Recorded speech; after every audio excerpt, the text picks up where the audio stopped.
Why are there big cats but no big dogs? Think about the largest wild cats on Earth.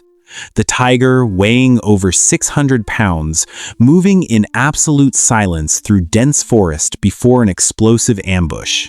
The lion, 400 pounds of muscle, capable of bringing down an animal 3 times its size. The jaguar, the leopard, the cougar, all massive, powerful, built on a scale that commands attention and fear. Now think about the largest wild dog on Earth, the gray wolf. Impressive, certainly. Intelligent, fast, built for endurance. But at around 80 to 100 pounds at their largest, wolves are not even in the same size category as the big cats. There is no wild dog equivalent of the tiger. There is no canine that fills the role that lions fill. The disparity is so obvious once you notice it that the question becomes unavoidable. Why are there big cats but no big dogs?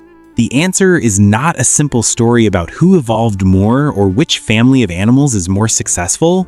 It is a story about 2 completely different solutions to the same problem, shaped by evolution over tens of millions of years, that led to 2 different kinds of bodies, 2 different kinds of minds, and 2 different ways of being a predator in the world. 2 lineages, 2 strategies. Felidae and Canidae, the cat family and the dog family, share a distant common ancestor that lived roughly 50 to 60 million years ago. From that shared origin, the 2 lineages diverged, not just in body shape, but in the fundamental strategy they would use to survive. Cats, with very few exceptions, became solitary ambush predators. They evolved to hunt alone, to wait, to close the distance in silence and then deploy an explosive burst of power in a kill that had to be swift and decisive. When you hunt alone, and when your survival depends on a single burst of speed and strength, body size is an enormous advantage. A bigger cat can take down bigger prey. A bigger cat can kill more efficiently with a single strike. A bigger cat can hold its own against rivals and protect its kills. Over millions of years, the ecological pressures on solitary ambush hunters pushed toward larger and larger body plans in the lineages that could sustain them. Dogs, the family Canidae, which includes wolves, foxes, jackals, and wild dogs, went in a different direction.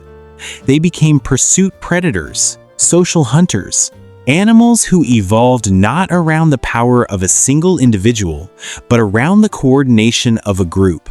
The African wild dog, the gray wolf. The dholes of Asia, they run prey to exhaustion across vast distances, working in coordinated teams, communicating constantly, sharing the physical burden of the chase. When you hunt in a coordinated pack, individual body size matters far less.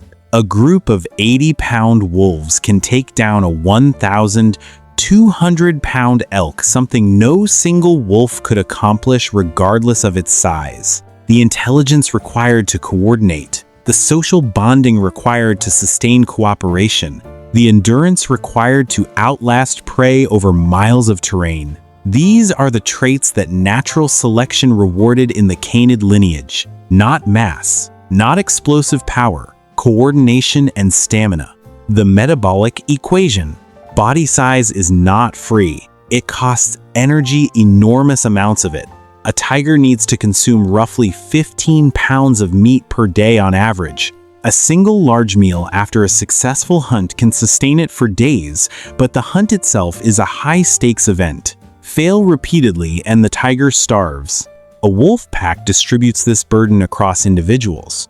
No single wolf needs to fuel the mass of a tiger.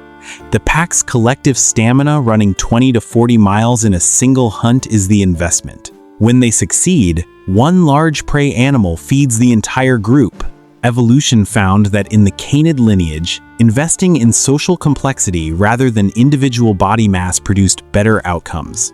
The wolf that was slightly better at reading its packmates, slightly better at sustained long-distance running, that wolf survived. The wolf that grew dramatically larger faced higher caloric demands without a proportional improvement in hunting success within a pack structure. Bigger dogs in the wild were not more successful, they were more expensive.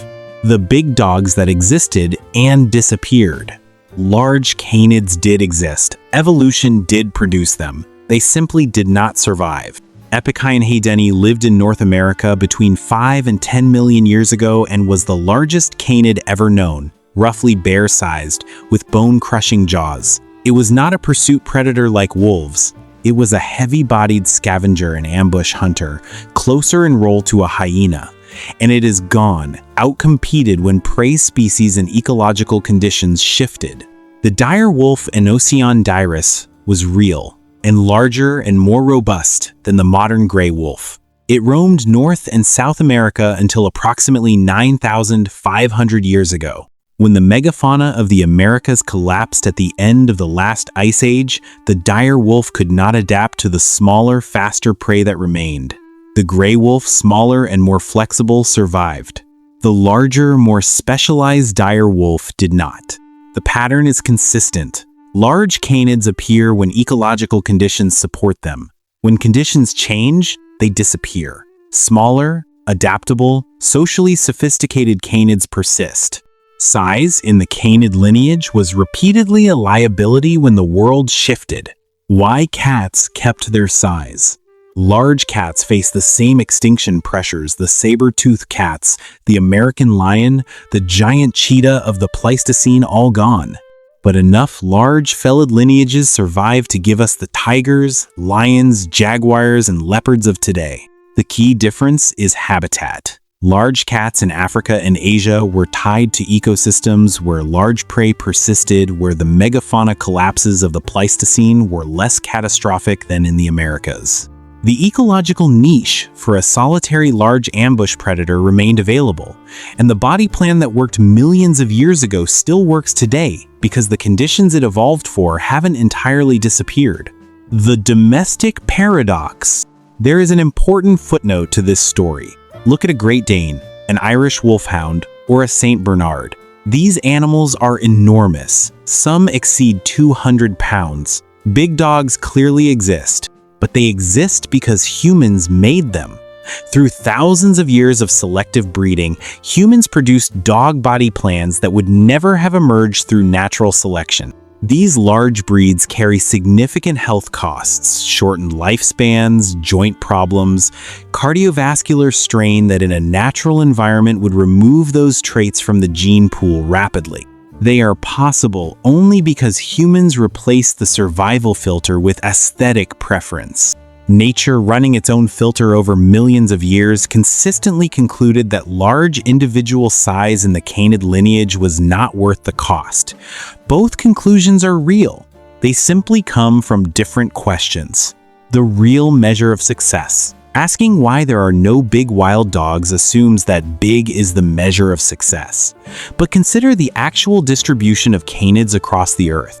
Gray wolves, before significant human persecution, occupied every continent except Antarctica and Australia, more ecological niches across more geographic range than any big cat lineage ever achieved. The domestic dog is the most numerous large carnivore on Earth by orders of magnitude, found on every continent, embedded in human civilization in a way no other animal has managed. Canids did not fail to become large. They succeeded through a strategy that made large individual body size unnecessary. They dominated through coordination, adaptability, intelligence, and eventually, in the unique case of the domestic dog, through a relationship with humans that gave them an entirely new form of competitive advantage. The wolf did not lose the evolutionary competition with the tiger. It won a different game, on a larger board, by different rules. The reveal. There are no wild dogs the size of tigers because evolution found something better for the canid lineage than size. It found intelligence, cooperation, flexibility, the ability to take down prey 10 times your own weight by working together, to survive the extinction of your prey base by adapting rather than specializing, and ultimately to build a relationship with the most consequential species on Earth that would carry your descendants into every corner of the world. The tiger is magnificent, but wolves are everywhere.